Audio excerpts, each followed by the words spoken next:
함께하며 여러분의 내일을 응원합니다. 성공을 부르는 좋은 습관, 성공예감 이대호입니다. 성공예감 이대호입니다. 2부가 시작됐습니다. 벌써 10시 5분 흘러가고 있네요. 저희가 경제상식 퀴즈 내드렸던 문제의 정답은 프랜차이즈입니다. 프랜차이즈. 사실 이제 프랜차이즈 같은 경우에 이 본사들은 굉장히 돈을 많이 벌고 제 가맹점주분들이 이제 본사를 먹여 살린다라는 지적도 있는데, 안 그래도 윤영희 님이 프랜차이즈 정답 맞춰주시면서 이 회사만 배불리는 것 아닌가요? 라고 또 질문도 해주셨고요. 6661님. 요새 프랜차이즈 하는 소상공인들이 죽을 맛입니다. 높은 금리, 임금, 원재료값 인상, 배달료, 매출은 줄어들고 한숨만 나옵니다. 라고 보내주셨고요. 아이고야. 네. 그리고 2480님은 학창시절부터 늘 저를 응원해 주시던 든든한 이모님이 23년 동안 운영하던 어린이집을 폐업하시고 최근에 프랜차이즈 카페를 오픈하셨는데요. 조카가 옆에서 응원할게요. 화이팅 외쳐주셨습니다. 그죠. 사실 이제 또 커피 전문점 경쟁도 치열해가지고 또 힘드실 텐데 즐겁게 좀 활기차게 잘 되시길 바라겠습니다. 여러분의 그 의견도 계속해서 받습니다. 짧은 문자 50원, 긴 문자 100원이 드는 샵 9730, 샵 9730 문자 메시지 열려 있고요. 또 KBS 콩으로 올려주셔도 제가 열심히 보고 있습니다. 오늘 증시 상황을 한번 볼까요? 코스닥은 좀 전에 좀 상승하고 있었는데 지금은 약보합으로 돌아섰네요. 2586으로 약보합 상황. 거의 한 1포인트 정도만 내리는 상황이고요. 코스닥은 873.6으로 어제보다 0.85% 반등하고 있습니다. 원달러 환율은 1313원, 1313원을 가리키고 있네요. 이게 사실 우리나라 뭐 100세 시대다, 그다음에 저출산 고령화 국가다, 내년이면 초고령 사회가 된다 이야기들 많은데요. 당장 이걸 나의 이야기, 나의 미래, 혹은 나의 지금이라고 생각을 해보면은 뭔가 좀 생각이 달라질 수 있습니다. 2024년에 과연 우리는 뭘 준비해야 될까? 노후는 언제부터 대비해야 될까? 최근에 새로운 책이 나왔습니다. 2분의 1이라는 책이 나왔는데요. 한양대학교 교육공학과 유영만 교수와 함께 인생 후반전을 같이 설계해 보시죠. 안녕하세요, 교수님. 네, 안녕하세요. 반갑습니다. 자, 1과 2분의 1 노래 제목 아니고 네. 그냥 2분의 1. 네. 교수님 근데 이번 책이 98번째 책이고요. 네.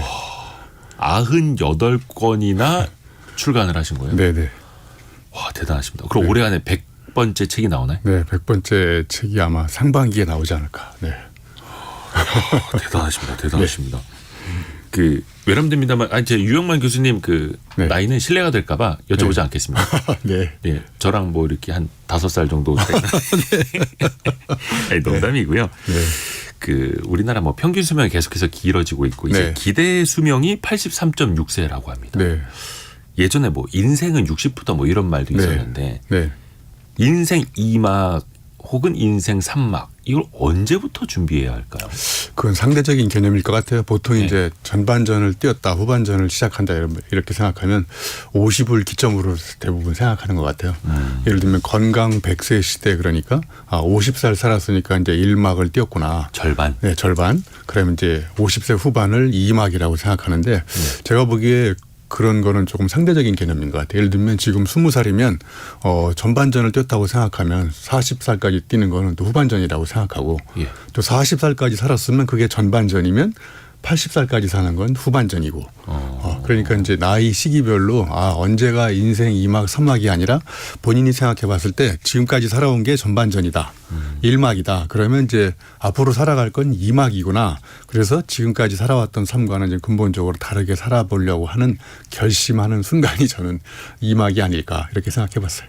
그 나이가 몇 살이든 몇 살이든. 지금부터 이제 곱하기 2를 하면 네. 뭐 내가 좀 나눠서 살아갈 수 있는, 그래서 그렇죠. 좀 계획도 네. 그렇게 나눠서 세우잖아요. 왜냐하면 우리가 몇 살까지 살지 남은 나이가 몇 살인지 아는 사람은 아무도 없잖아요. 알 수 없죠.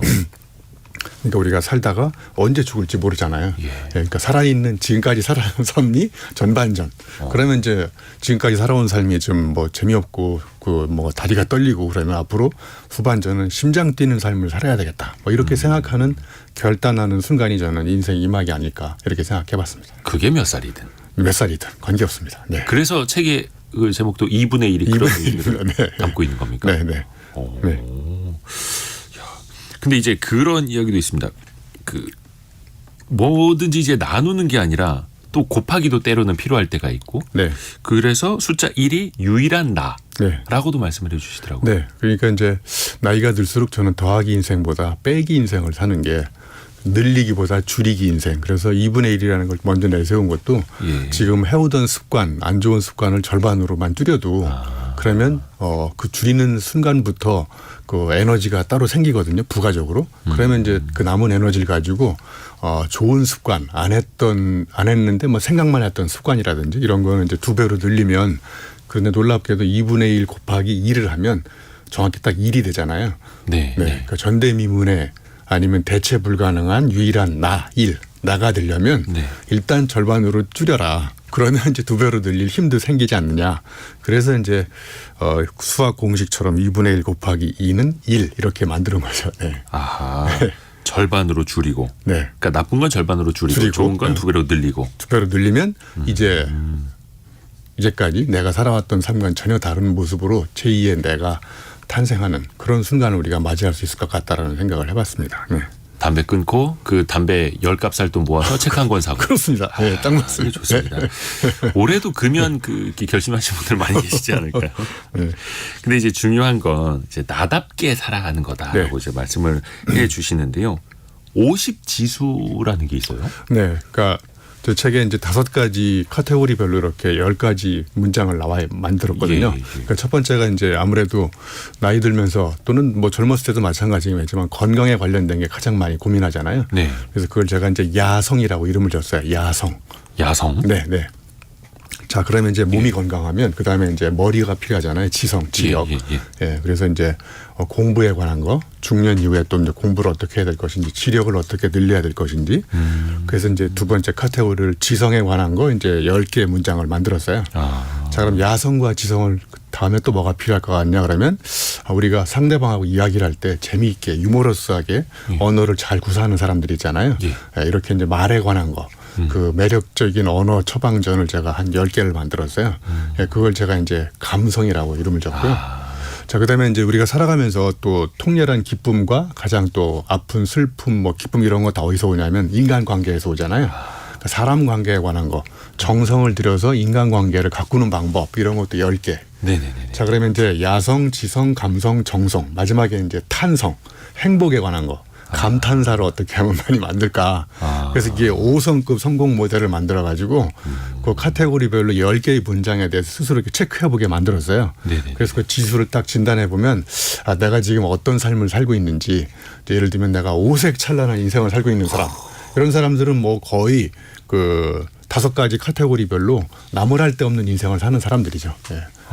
근데 저 밑바닥에 있는 오리무중하거나 뭐 오호통제 이런 인생을 사는 사람들은 그 5가지 카테고리별로 거의 삶의 변화가 없고 변할 의지도 없고 실제로 노력도 안 하고 이런 삶을 사는 사람들이라고 생각합니다. 네. 사실 지금 말씀해 주신 건강과 뭐 공부, 네. 말, 인간관계, 행복 네. 이게 사실은 다 노력을 다 해야 하는 거죠.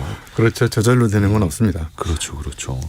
요거를 아무튼 나답게 사는 가장 저는 중요한 또 비결 중에 하나는 사람이 태어나서 죽을 때까지 남하고 비교를 하더라고요. 그러니까 사람이 불행하게 사는 가장 첫 번째 저는 근본적인 원인이 태어나서 죽을 때까지 남하고 비교하는 유일한 동물이 사람이거든요. 왜냐하면 자연에 있는 생명체들은 절대로 남하고 비교를 하지 않아요. 기린이 누구 목이 더 길다고 질투하고 막 이러진 그렇죠. 않죠. 뭐 오리가 산등성이 못 올라간다고 토끼하고 비교하지 않고 토끼가 수영 못한다고 오리를 보고 절망하지 않거든요. 다 저마다 자기가 갖고 있는 재능과 강점을 가지고 재미있고 행복하게 사는데 사람들은 왜 계속 남하고 비교하냐 이거죠. 그래서 이 비교만 안 해도 비참한 인생에서 벗어나서 내 삶을 좀 행복하게 이렇게 살 수 있는 많은 그런 가능성들이 있다고 저는 생각합니다. 네. 남과 비교하는 습관이 있다면 이것도 이제 2분의 1로 줄이기 시작해야겠네요. 그렇죠. 비교하는 건 절반으로 줄이고. 예. 네. 김영남님이 유영만 교수님을 라디오에서 뵙다니 너무 영광입니다. 네. 오이가 피클이 돼가는 게 공부라는 교수님의 네. 말씀을 예전에 기억합니다라고. 네, 예전에 공부는 망치다라는 책을 썼을 때 와. 독서의 발견 이런 거에서 예. 네, 책 읽기 전에는 오이였는데 책을 읽고 나면 피클로 바뀐다. 그러니까 오이가 피클이 되는 되돌아갈 수 없는 위험한 변화가 바로 독서 또는 공부다.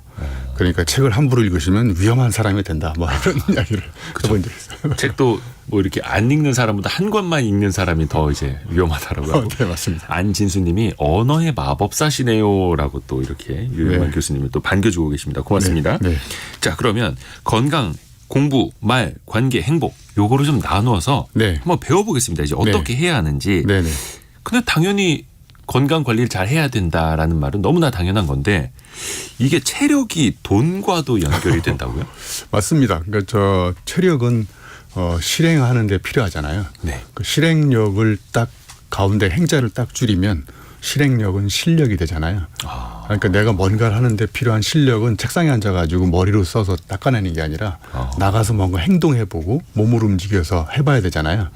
그러니까 내가 뭔가 실력을 쌓으려면 실행을 해야 되는구나. 실행을 하려면 몸이 필요하잖아요. 그러니까 몸이 따라주지 않으면 내가 하고 싶은 일을 못 하잖아요.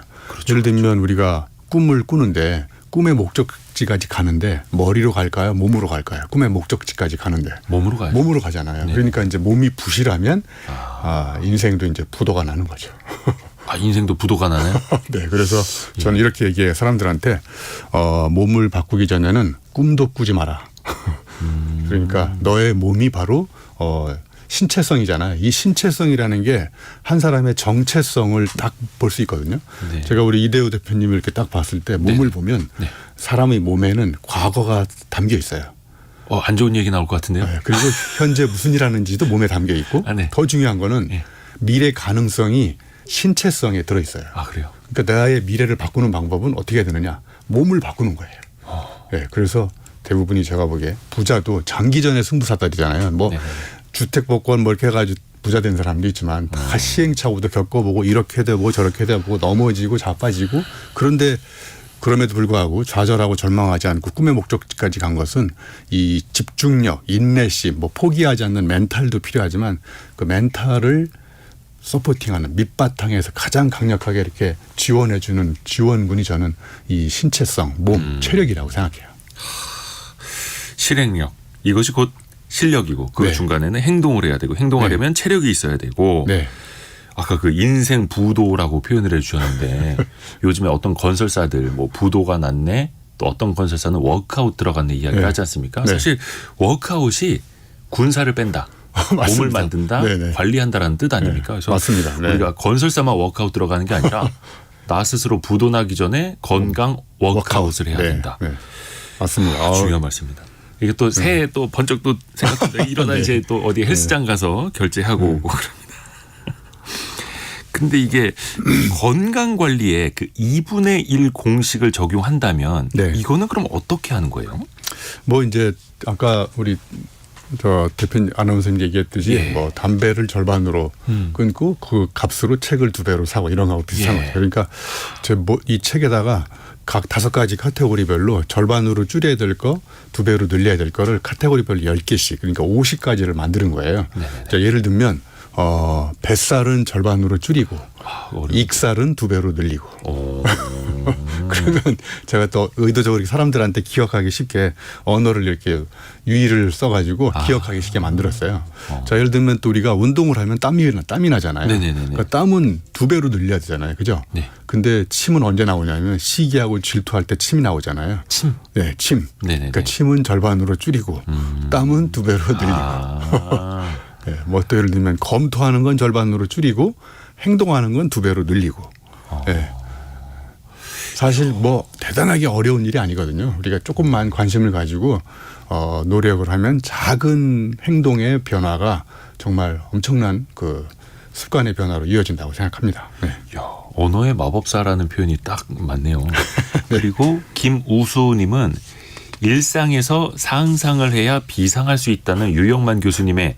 그런 말씀도 네, 생각이 네. 난다고 네. 정말 많은 가르침을 주고 계십니다. 네, 우리 애청자들이 많이 듣고 계시나 보네요. 네. 네. 죄송합니다만 교수님께서도 이렇게 운동, 체력 네. 관리 많이 하세요?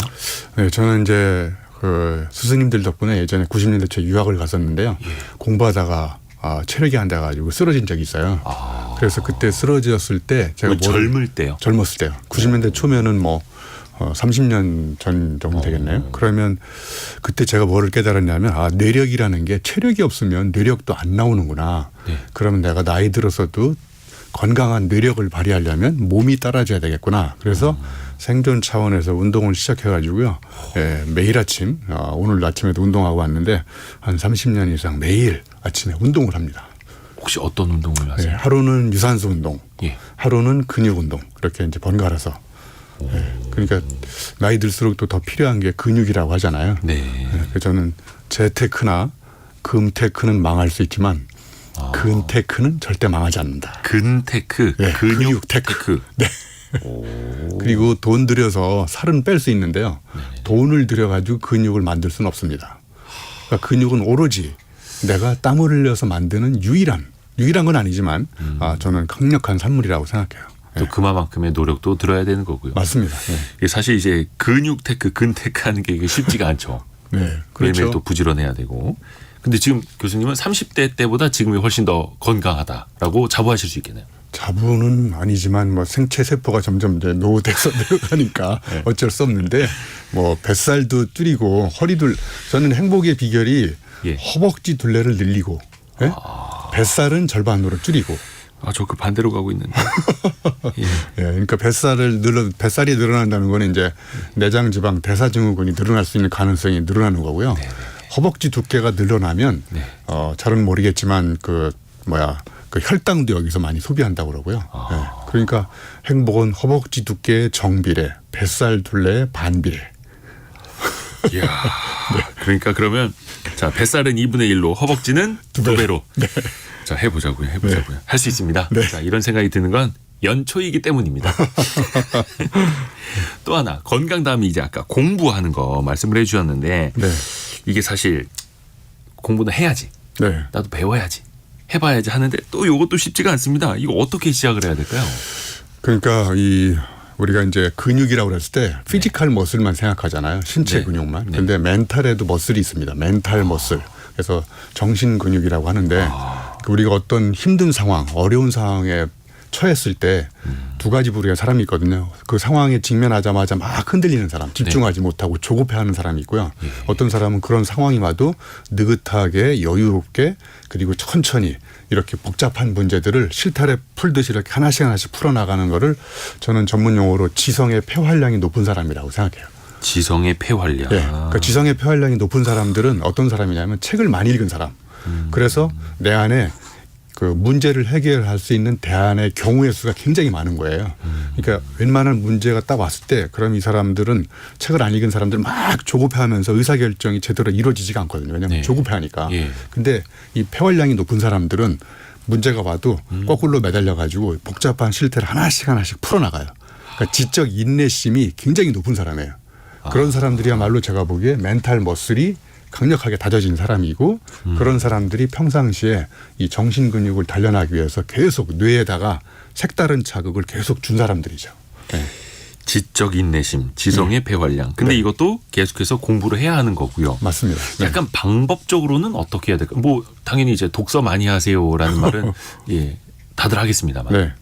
근데 이제 제가 또 이렇게 보면 나이 들어서 두 가지 부류의 사람이 있는 것 같아요. 하나는 가방형 사고라는 사람이 있고 예. 하나는 보자기형 사고라는 사람이 있는 것 같아요. 그러니까 가방은 상징적 이미지로 보면 바깥의 사이즈가 아무리 크거나 말거나 안으로 들어가려면 가방 사이즈에 맞춰야 되잖아요. 집어넣는 거죠. 집어넣는 거죠. 그러니까 가방은 철저하게 자기중심적 사고를 하는 사람이에요. 그러니까 공부를 하더라도 다른 사람 생각을 잘 받아들이지 않고 자기중심적으로 사고하는 사람들이 가방중심 사고. 근데 그거에 비해서 보자기 그러면 일단 이미지가 플렉서블 하잖아요. 타자 중심으로 이렇게 덮어 씌워주고 감싸 안아주고. 그러니까 보자기형 사고는 다른 사람 입장에서 한번 생각해 보는 거예요. 저 사람은 왜 저렇게 생각할까. 그러니까 공부를 하더라도 역지사지로 측은지심으로 이렇게 생각해 보는 거죠. 그러네요. 네. 대상에 따라서 모양이 달라지네요. 보자기는. 맞습니다. 네. 어떤 그리고 걸 뭐 어떻게 싸느냐에 따라서. 가방은 또 예를 들면 정답 중심의 사고를 한다고 하면 돼요. 가방에 들어가는 거는 예.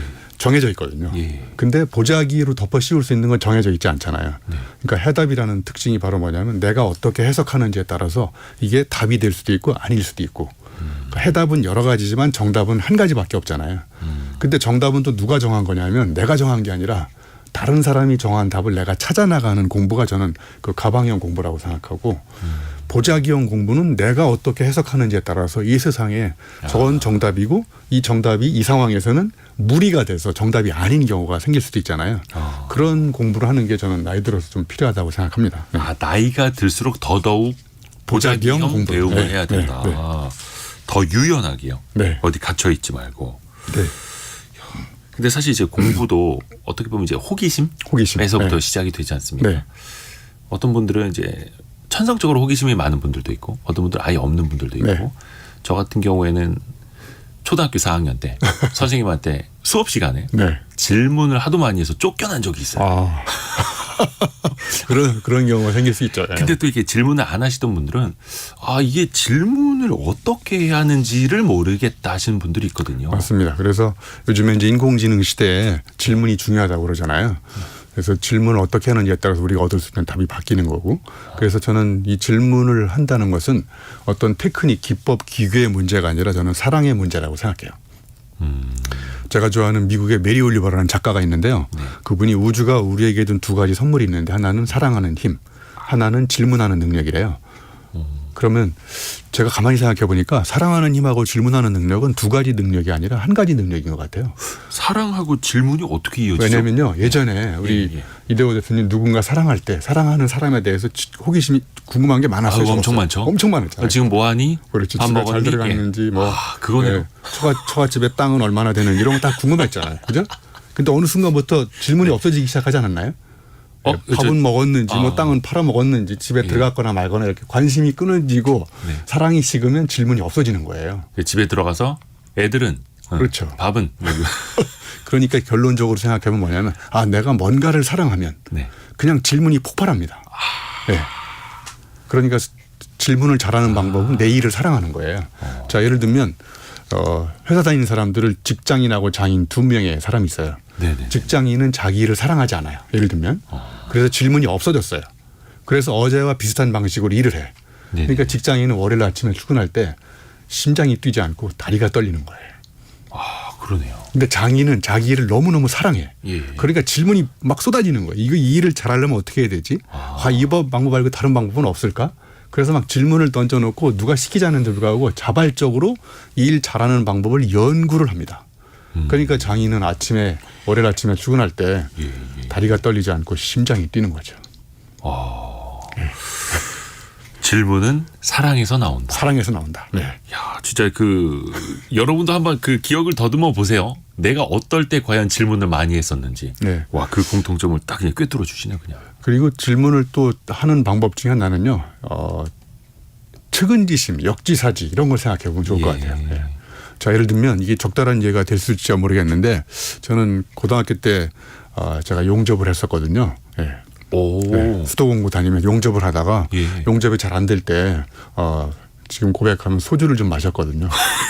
그래서 제가 어렸을 때 소주를 여러분 우리 청취자 여러분들만 알고 계세요. 네. 여러분만 알고 계세요. 소주를 너무 많이 마셔가지고 지금 소주를 못 마셔요. 그럼 저하고 우리 이대호 대표님하고 회식을 하는데 네? 삼겹살에 소주를 잘 드시고 저는 물만 먹고 있어요. 그러면 어떻게 기분이 좋으세요? 어떠세요? 뭐 굳이 기분 나쁠 것까지는 없죠. 근데 좀 가슴은 아프지 않나요? 교수님은 소주를 못 마시고 나만 혼자 먹고 있으면. 그렇죠. 그러면 이때 측은지심이 발동하거든요. 그럼 이제 질문이 생겨요. 자, 그러면 교수님을 소주를 마시게 하는 방법은 없을까? 네. 아, 맞아. 교수님이 소주를 액체 상태로 못 마시니까 소주를 기체 상태로 코로 흡입하게 소주 가습기를 개발해야 되겠구나. 그래서 세계 최초로 소주 가습기가 개발되는 거는 측은지심으로 질문을 던졌기 때문에 그런 새로운 신제품이 나오는 거예요. 저는 머리 좋은 사람이 소주 가습기를 개발하지 않는다고 생각해요. 가슴이 아픈 사람. 소주를 못 마시는 사람들을 불쌍히 여기서. 예를 들자면. 네. 그러니까 이건 역시 관심과 사랑에서 나오는 관심에서 거다. 사랑에서 나오는 거죠. 사실 측은지심 역시 그거니까요. 맞습니다. 네. 그래서 상대의 상황도 좀 배려를 해줄 필요가 있는 거고. 네. 저는 이제 듣다 보면서 아까 이제 많은 분들이 또 문자 보내주고 계시는데 아니 어떻게 유영만 교수님처럼 이렇게 말을 잘할 수 있을까? 아까 그 세 번째가 말 아니었습니까? 네. 건강, 공부, 그다음이 말인데 네. 말도 그냥 따따따따따따 잘하는 게 아니라 상대방의 마음을 얻어야 되는 거잖아요. 이 말을 맞습니다. 통해서. 네. 그래서 어떻게 해야 될까요? 그래서 이런 말을 자주 하거든요. 물건을 훔치면 범인이지만 네. 마음을 훔치면 연인이 된다. 그러니까 제가 지금 여자였으면 되게 반할 것 같아요. 유영만 교수님한테. 그러니까 네. 사람들 세상을 지배하는 사람은 예. 머리를 공략하는 사람이 아니라 심장을 두드리는 사람이거든요. 네? 그래서 저는 이걸 이제 두 가지로 구분해 가지고 우리가 쓰는 언어 말은 두 가지가 있어요. 하나는 머리의 언어가 있어요. 머리의 언어. 머리의 언어요. 네. 하나는 몸의 언어가 있어요. 네. 네. 그러니까 아주 쉽게 구분하면 시어머니가 아프면 머리가 아프고 친정 엄마가 아프면 가슴이 아프거든요.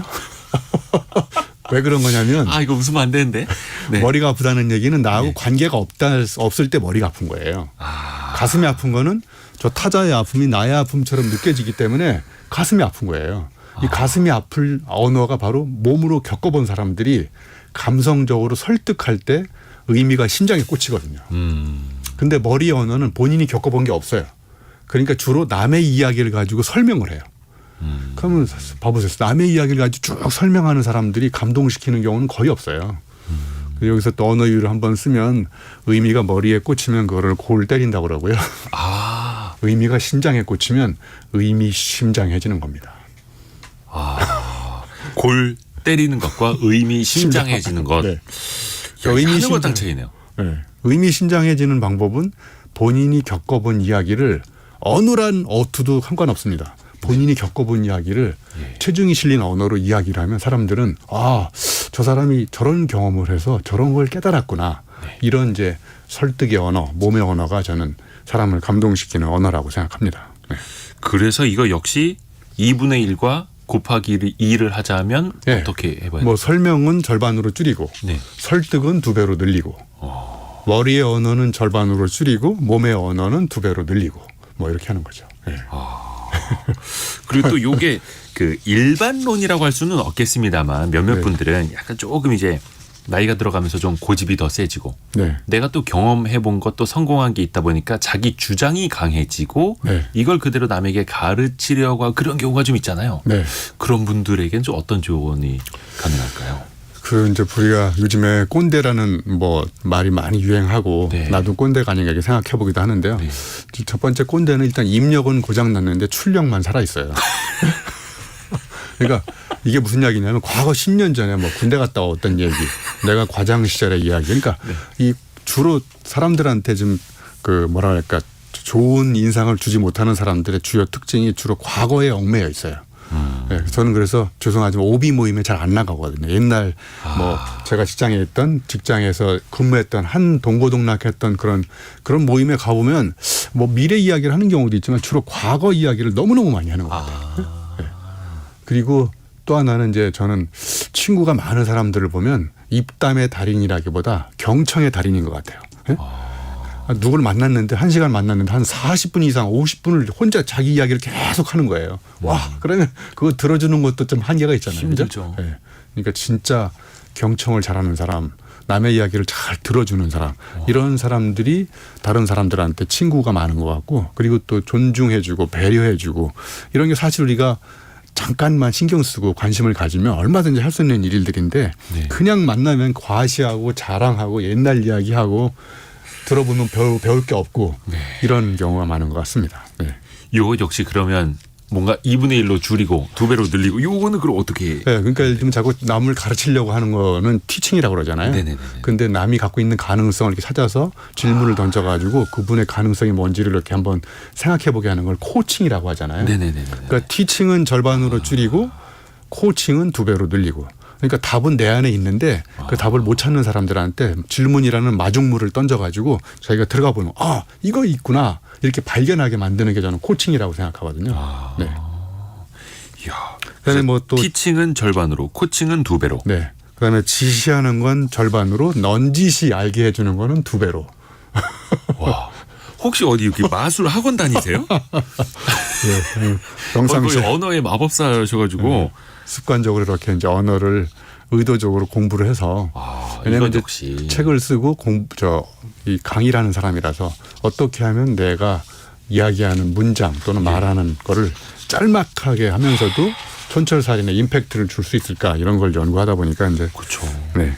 이 유영만 교수님이 그냥 태어날 때부터 이렇게 언어의 마법사는 아니었을 거고 엄청난 고민과 연구, 네. 학습의 네. 결과를 우리가 라디오를 통해서 이렇게 쉽게 받아서 듣고 있습니다. 너무 좋습니다. 자, 그리고 아까 건강, 공부, 말, 그다음이 관계. 네, 인간관계입니다. 이 인간관계는 중년으로 갈수록 어떻게 달라져야 될까, 인간관계가? 그러니까 이제 넓고 막 이게 인간관계가 넓게 사귀는 경우가 이제 전반전이라고 그러면 저는 이제 후반전으로 갈수록 물론 다 그런 거 가지고 일반론으로 이렇게 딱 모든 사람들한테 적용될 수 있는 이야기는 아니지만 제 경험에 비춰보면 이제 좀 속 깊은 관계를 만들어가는 것. 허심탄회하게 내가 인생의 동고동락을 같이 이야기할 수 있는 친구들 이런 친구들을 좀 더 만들어가는 그래서 깊은 인간관계를 좀 만들어가는 게 좋겠다라는 생각을 해봤어요. 그래서 여기서 이제 또 하나 추가로 말씀드리면 그러면 이제 우리가 관계를 만들어갈 때 어떻게 하면 좋을까 아주 간단하게 처방전을 드리면 밥맛이 있는 사람은 2배로 더 만나고 밥맛이 없는 사람은 끊어버리고. 근데 여기서 중요한 거는 밥맛이 없는 사람은 네. 밥을 안 먹어봐도 알 수 있거든요. 먹기 싫죠. 같이 만나서 밥 먹기 싫죠. 네.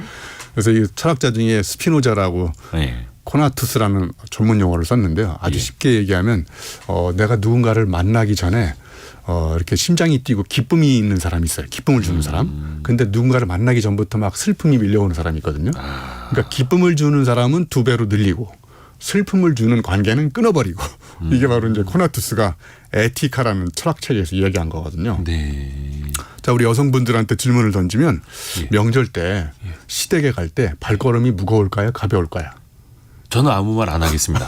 예. 네. 대강 보면 뭐 발걸음이 좀 무겁잖아요. 그죠? 예. 그러니까 이제 코나투스의 이야기를 빗대어 들어보면 발걸음이 무거운 관계는 끊어버리고 발걸음이 가벼운 관계는 끈기 있게 계속 이어가고 이런 인간관계를 만들어가는 거죠. 네. 근데 물론 이제 다 끊을 수는 없고 다 또 끊을 수 없고. 어떻게 해서든 이어가야 하는 게 또 이어가야 있기는 하는 거죠. 한데 네. 근데 또 이게 반대로 생각해 보면 보고 싶고 만나고 싶고 같이 밥 먹고 싶은 사람을 내가 더 깊게 네. 인연을 이어가면 좋은데 네. 나 또한 누군가한테 그런 사람이 이어야 하는 거잖아요. 그렇습니다. 그러니까 내가 먼저 좋은 사람이 돼야 좋은 관계를 만날 수 있는 거죠. 그러니까 인간관계는 딱 재단을 해놓고 저 사람은 만나지 말고 이런 게 아니라 만나지 말아야 될 사람은 과연 나는 아닐까 네네. 스스로 먼저 생각을 해보는 거죠. 그래서 내가 먼저 좋은 사람이 돼야 좋은 인간관계로서 내가 다른 사람한테 좋은 사람이 되고 그 사람도 상대방을 역지사지로 이렇게 생각해 보면 그 좋은 사람을 만날 수 있는 관계의 출발점이 생기는 거죠. 네. 그러니까 어떻게 좋은 사람을 많이 만날 수 있을까 깊이 사귈 수 있을까가 아니라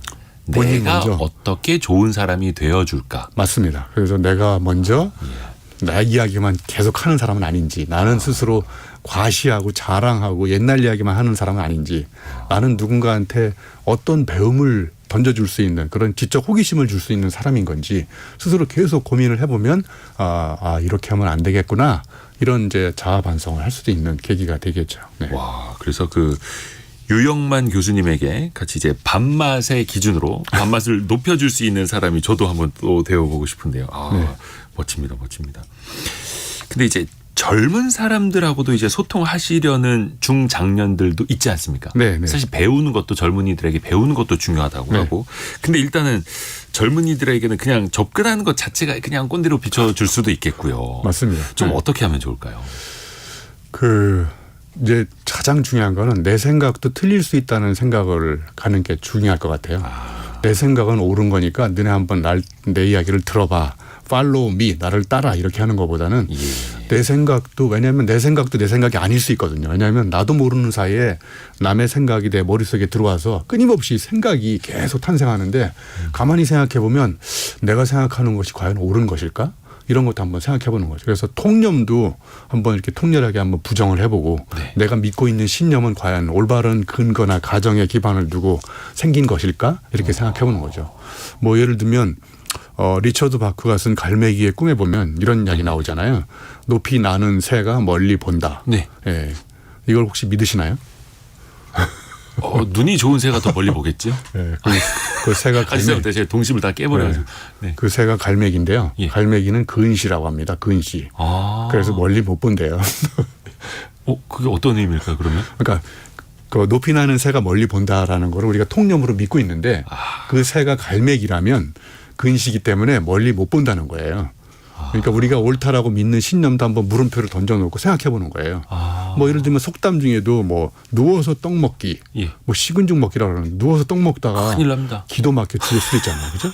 그러니까 우리가 믿는 어떤 명언, 신념, 네네네. 속담 이런 것에도 물음표를 던져놓고 내 생각도 잘못된 생각이라는 걸 갖게 되면 함부로 막 그 상대방한테 이것이 옳은 이야기야 막 이렇게 강력하게 주장할 수는 없겠죠. 물론 이제 주장을 무조건 하지 말라는 얘기가 아니라 네. 주장을 하되 내 생각도 틀릴 수 있으니까 일리 있는 이야기일 수 있으니까 뭐 이거에 대해서 너는 어떻게 생각하는지 이렇게 자꾸 지시하고 명령하는 건 절반으로 줄이고 물음표를 던져서 이건 말고 다른 대안은 없는지 이렇게 이제 질문 형식으로 한번 생각해 보게 만드는 거죠. 네. 통념에도 물음표를 붙여봐라. 그리고 내가 항상 틀릴 수 있다라는 생각으로. 네. 그러면 사실 누구와도 소통이 또 되겠죠. 소통이 되었죠. 네. 9927님이 이대호 기자님 오늘 감탄사 너무 많이 나온다고 하는데 네. 예, 근데 이제 저만 그런 건 아니고요. 9927님이 저도 무릎을 치면서 반성하는 시간이 된다고 잘 듣고 있습니다. 또 다시 듣기로 들으시겠다는 분들이 되게 네. 많으십니다. 지금 맞습니다. 저도 막 받아 적고 있는데 적을 명언이 너무 많아가지고요. 아까 그 건강, 공부, 말, 관계, 행복 네. 중에서 이제 마지막 5번째 행복인데 행복에. 네. 이 행복이 가장 멀리 있나? 어떻게 찾아야 하나? 이 개념이 뭐지? 제일 어려울 것 같아요. 맞습니다. 우리가 이제 행복 그러면 사랑, 열정 이런 것처럼 추상명사잖아요. 예. 추상명사니까 이렇게 와닿지 않잖아요. 그래서 행복을 우리가 동사로 바꿔보면 어떨까? 동사. 추상 명사가 아니라 동사. 예. 그러니까 내가 매일매일 움직이는 게 다 동사잖아요. 네. 저는 예를 들면 밥 먹듯이 아침에 일어나서 운동을 하거든요. 네네네. 그다음에 밥 먹듯이 책을 읽고 예, 밥 먹듯이 책을 쓰고 그러면 제가 매일 습관적으로 반복하는 저 동사가 운동하다, 읽다, 쓰다. 네. 자 그럼 내가 하루부터 아침에 일어나 저녁 때까지 교수님 죄송한데 제가 네. 지금 동사 하나만 말씀드려도 되겠습니까? 네. 물을 마시다라는 동사 어떻습니까? 잠깐 물 좀 한 잔 드세요. 네, 물 좀 마시겠습니다. 지금 거의 한 30여 분째 말씀을 하고 계셔가지고 네. 물을 마시다. 이거 네, 동사 물을 좋습니다. 마시다. 네, 물을 마시니까 훨씬 더 목소리도 좋아지고 행복해지는 것 같습니다. 그래서 행복도 동사다. 동사로 네. 생각을 하라. 동사로 생각하라. 그러니까 예를 들면 아메리카노 커피 한 잔 마실 때 그 맛을 예. 한번 감탄사로 생각해 보는 거예요. 아, 아메리카노 커피 맛이 왜 이렇게 오늘 맛있지? 이렇게 생각해 보는 거죠. 그러니까 행복한 사람들은 때문에라는 말을 별로 안 써요. 아, 오늘 날씨가 안 좋기 때문에 내가 이렇게 기분이 안 좋은 거 이렇게 하는 게 아니라 오늘 눈이 온 덕분에 세차를 뭐 잘했는데 뭐 운이 왔기 때문에 내가 세차한 걸 잘못했다 이렇게 생각하기보다 네. 그죠? 그러니까 덕분에라는 말을 쓰면서 매사를 감탄사를 연발하는 거예요. 감탄사. 감탄사 줄이면 감사잖아요. 감사. 덕분에 감사함을 느끼는 거예요. 아, 오늘 아침에 내가 여기 늦지 않고 우리 이대호님의 성공예감 여기 왔네. 늦지 않고. 전 늦을 것 같아가지고 되게 일찍 왔거든요. 여기 딱 도착하는 순간 감탄사를 연발해서 아, 일찍 늦지 않고 제때 도착했구나. 와. 그거 전에 오늘 아침에 일어났거든요. 아, 오늘 아침에도 내가 일어날 수 있네. 와, 내가 아직 살아있구나. 감탄사. 그런데 행복하지 않은 사람들은 감탄사보다는 한탄을 많이 한탄. 때문에 뭐 걱정 많이 하고 그죠? 네. 그러네요. 한탄은 절반으로 줄이고 감탄은 2배로 늘리고. 네, 야, 맞습니다. 이거 2분의 1과 곱하기 2의 법칙이 이게 엄청 많네요. 유용한 거네요. 그리고 행복한 사람들은 제가 대학을 2개를 만들었어요. 네네. 걱정대학교하고 들이대학교라고 있어요. 걱정대학교, 부정학과, 자포자기 전문 이런 대학 다니는 사람들은 일상 언어가 한탄. 아, 네네네.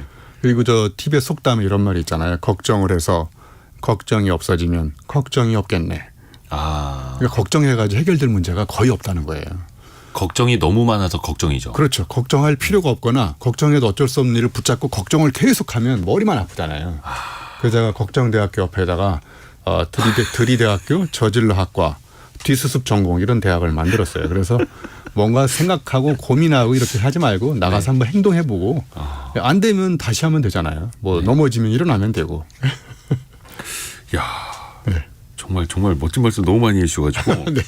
그 아까 그 감탄사를 많이 하라고 말씀해 주셨는데 저는 네. 사실 이제 진행을 하는 사람이다 보니까 처음에는 의도적으로 상대방의 리액션 해주기 위해서 감탄사를 했던 게 좀 있거든요. 네. 가식적으로. 네네. 근데 이걸 많이 하다 보니까 맞습니다. 제가 네. 더 많이 느끼게 되는 거예요. 네. 그래서 좋더라고요. 네. 그렇죠. 야, 오늘 감탄사만 세 보면 한 500번은 나올 것 같은데. 네. 4972님이 자꾸 이런 문자 보내주지 마세요. 저희 힘듭니다. 다음 주 한 번 더 모시면 안 됩니까? 막 아우 막 이런 문자 좀 그만 보내주세요. 자, 은근슬쩍 좀 말씀을 드리겠고요. 마지막으로 네. 소비 습관도 행복하고 이어진다라고 말씀해 주시더라고요. 네네. 저는 이제 이게 많이 뭐 사면 행복하지 않습니까? 네. 그러니까 물건을 사는 건 절반으로 줄이고 네. 경험을 사는 걸 2배로 늘려라. 그러니까 예를 들면 제가 2012년도에 사하라 사막 마라톤 뛰는 갔다 왔거든요. 네? 거기 참가비만 300만 원입니다.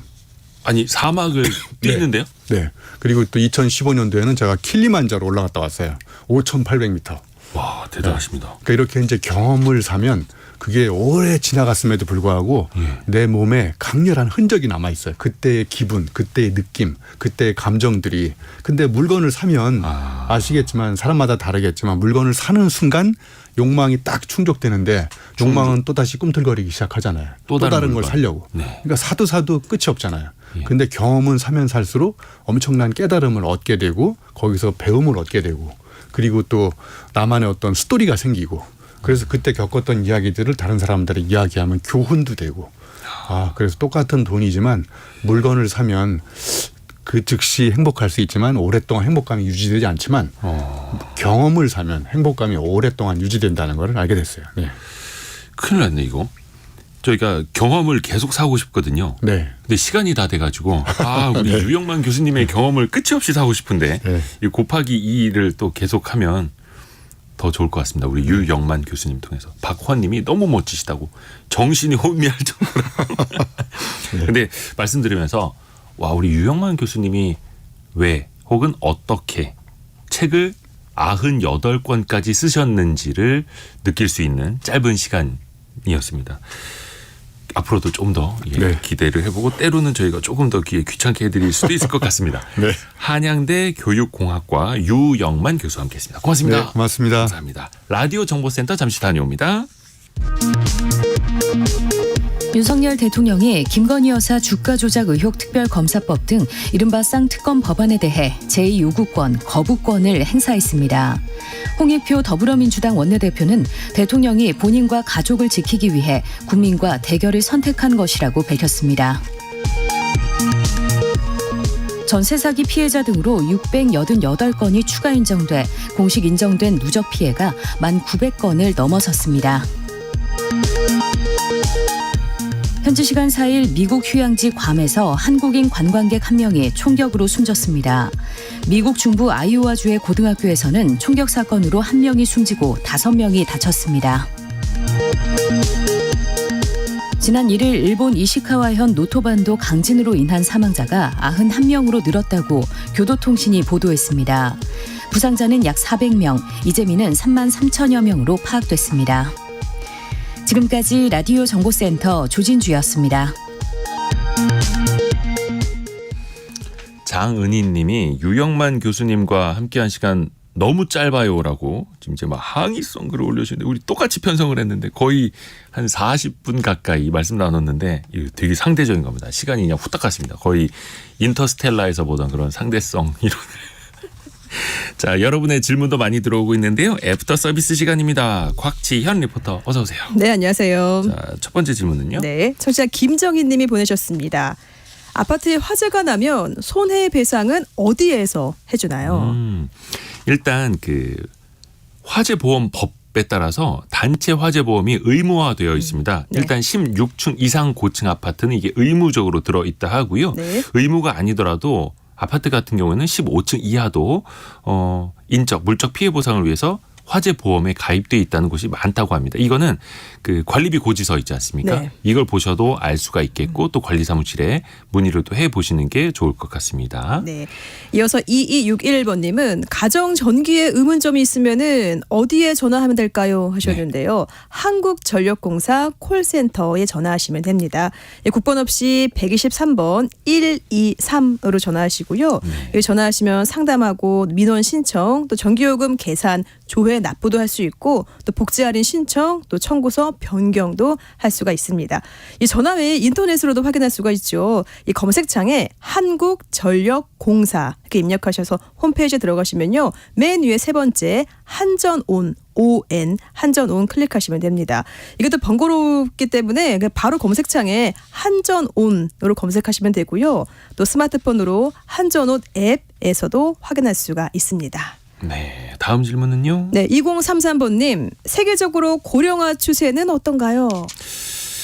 전 세계적으로 사실 이게 공통된 현상이기는 합니다. 왜냐하면 의료기술 발전하고 많은 사람들이 이제 오래 살고 있지 않습니까? 그렇죠. 뭐 이게 이거 자체가 나쁜 건 아니죠. 이제 저출산하고 같이 이어지니까 문제가 되는 건데요. 네. 유엔 세계 인구 전망 보고서를 보면요.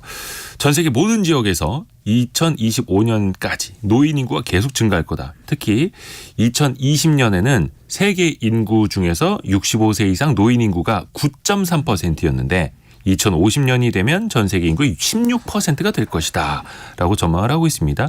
또 일본은 고령자 비중이 30%, 이탈리아 24%, 핀란드 23%, 또 우리나라도 25년 그러니까 내년부터는 인구 20% 5명 중에 1명이 노인인 초고령 국가로 이제 진입을 하게 된다고 하죠. 네. 이어서 6058번님은 막걸리 제조업체입니다. 그 제품 라벨 유통기한을 지난해에 제작했는데 사용할 수 있나요? 라고 문자 보내셨어요. 이게 유통기한을 이제 소비기한으로 바꿔야 되죠? 네, 맞습니다. 그러니까 올해부터 1월 1일부터 시작이 됐고요. 이렇게 소비기한 표시하지 않으면은 행정처분 받습니다. 1차 위반하면은 시정명령, 두 번째 위반하면은 제조정리 행정처분 받습니다. 그래서 반드시 소비기한으로 표시하셔야 되고요. 이 계도기간 없나요? 하시는 분 계실 텐데 계도기간 없습니다. 왜냐하면 지난 1년 동안 거쳤어요. 계도기한이었으니까 올해부터 잘 지켜주시고요. 단 1월 1일 이전에 제조 가공하거나 수입한 제품은 소비기한으로 바꾸지 않아도 돼요. 그러니까 해당 기한, 유통기한 만료될 때까지 사용하시고요. 단 6058번님처럼 그 라벨 표시지를 이미 지난해 거라고 하셨잖아요. 사용할 수가 있습니다. 바로 식품의약품안전청 관할 허가 관청 승인을 받아서 스티커로 수정할 수가 있어요. 그러니까 유통기한 문구 위에 스티커 붙이시고요.